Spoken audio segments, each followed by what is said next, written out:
thing is being is going to play out in the corporate world as well. And there are some very fundamental differences that youngsters and the millennials look at differently than what we did, or let's say people at my age group looked at when we were in the corporate sector.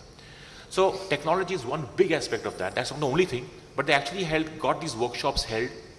We created a model for them in which both sides were able to understand why this is there, how to have more inclusive and empathetic conversations, and to be able to at least understand each other better. Because see, the door, the key to everything is empathy. Is really to understand what the other person is looking at. So why is that person so eager to look at his Facebook account or his Twitter during the course of the day? Why can't he wait till the evening? Now, there's no answer to this, unless until you understand and get into that person's shoes and understand why that's important for him in his life. And similarly, for a youngster, it's very important to understand why it's important to keep away from these distractions and actually try and produce the result for the day that you're expected to do. So I think that's where I think it really helps. But it was a fantastic effort on the part of the organization to invest so much effort, time, energy in just making sure that people are able to understand each other and do a good job of it. There is one example which I would like to mention here. We have a new product for corporates which is for employee branding and employee engagement, where employees come and write reviews about their organization. So when we started this product, a lot of companies started to complain that why are you creating a product like this? Everybody seems to be complaining. But there is one organization, I can't take their name right now, which is a new entrant into the sector. And they have a top management team which is totally committed to being the best in that domain.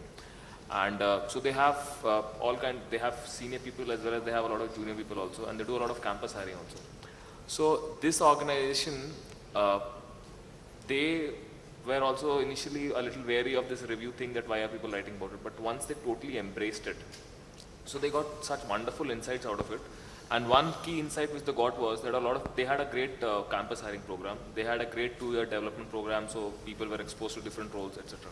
But what they realized was after 10 to 12 years, people were kind of coming to a full stop. So they were getting salaries increases every year, but they didn't have any growth opportunities after that, which was something. So they were doing a lot of activities, but they never figured that. But on an independent platform, which we have, so there people probably felt more comfortable on coming and writing about it.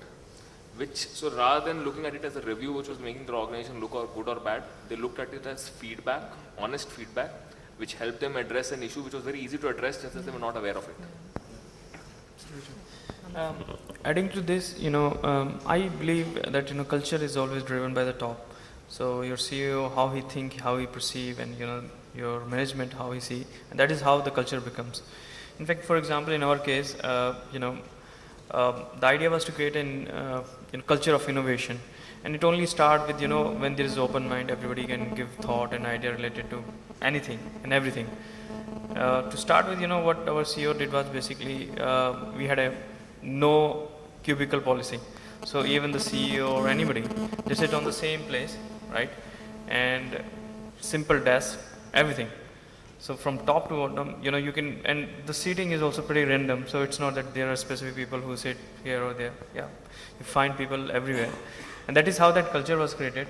People are open; they discuss whatever the point is. In fact, anybody can approach CEO of the company itself. He's sitting just nearby, and that is how we were able to create a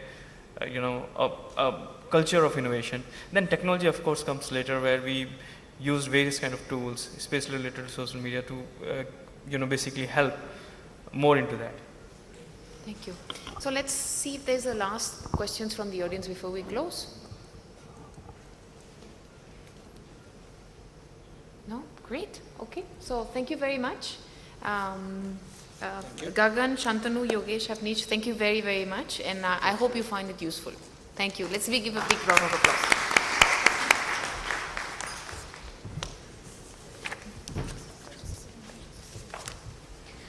The deliberations were effective and useful to all the present, and very excited questions were asked.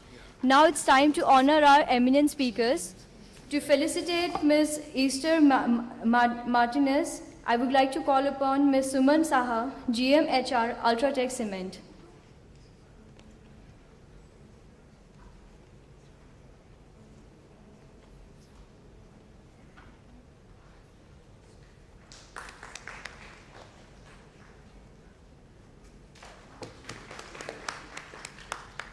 To felicitate Mr. Yogesh Bansal, I would like to call upon Professor Sundar Sen, IBA, that is Indus Business Academy.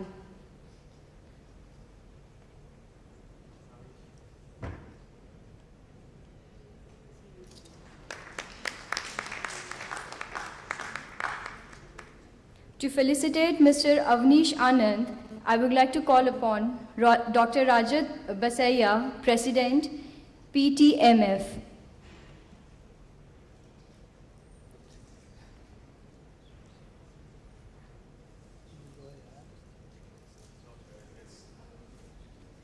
Facilitate.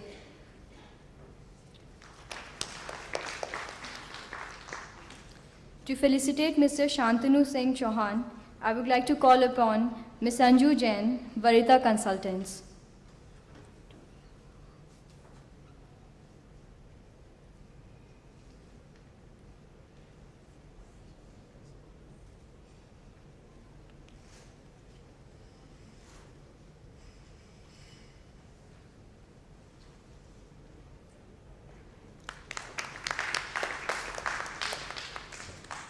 To felicitate Mr. Jagan Adlakha, I would like to call upon Mr. Prateek Srivastav, Head HR and Admin, Investors Clinic.